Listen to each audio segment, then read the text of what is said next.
Hey kids. Hush, children. I is presenting. Oh, go Sabrina. Thank you. Okay.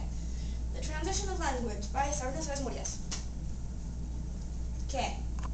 So what I did for my final is I took a poem that is Italian and I translated it into French, Latin, and English for your understanding. And I'm not going to go through all of the entire poem because that would take quite a while because, well, it's quite long. But I will point out some comparisons in the words, similarly to what Miguel did. The columns you have Latin, then you have the second row is Italian, and then the third row you have French. And the translations are each line by line. An interesting thing that you'll find in the poem is that the tenses change a lot from the Latin to the French, while they remain fairly similar to the Italian one.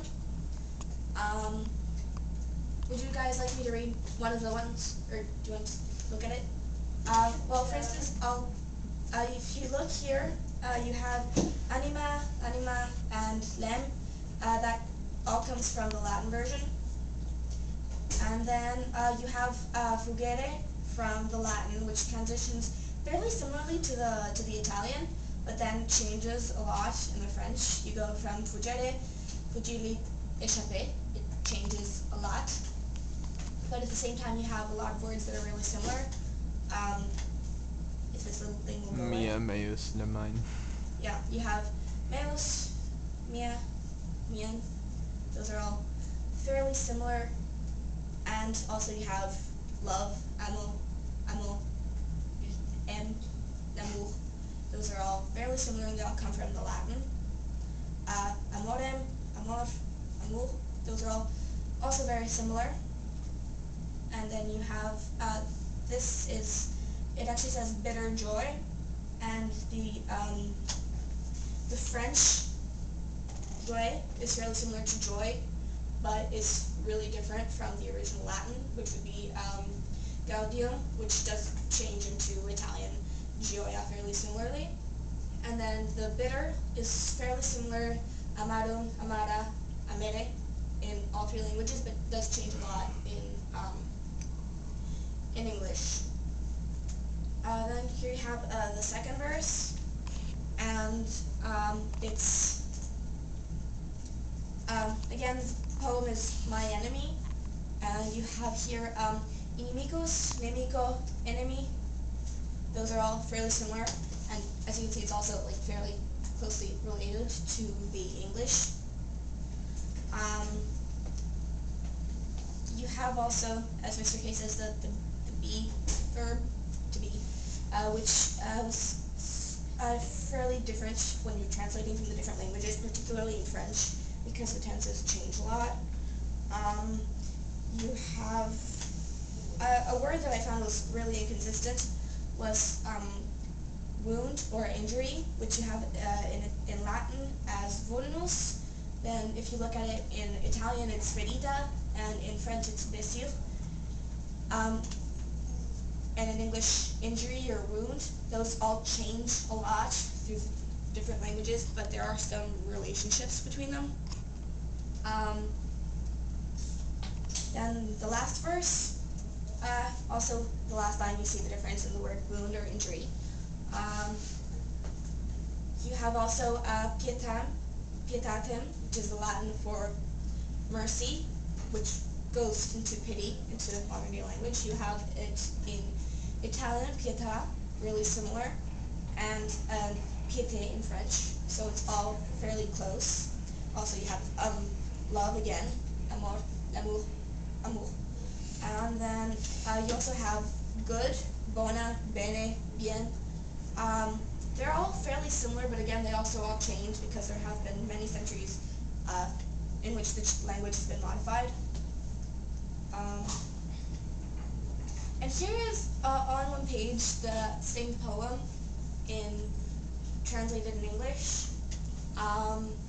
Again, I'm not going to go through all of it because it is quite long, but I can give you kind of like an overview if you look at it. It is about a person who is in love with his or her enemy, one of the things that made the poem so difficult to translate is that it doesn't specify the gender of the person who's reciting the poem. There are a few parts where it says, she will be mine, things along those lines. I believe that is somewhere down here. Here we go. Sarà mia, hers will be mine, and mine hers was the only identification of gender in the poem itself. Again, here's the English translation. And then there's the relationship between the Latin that transfers to the French.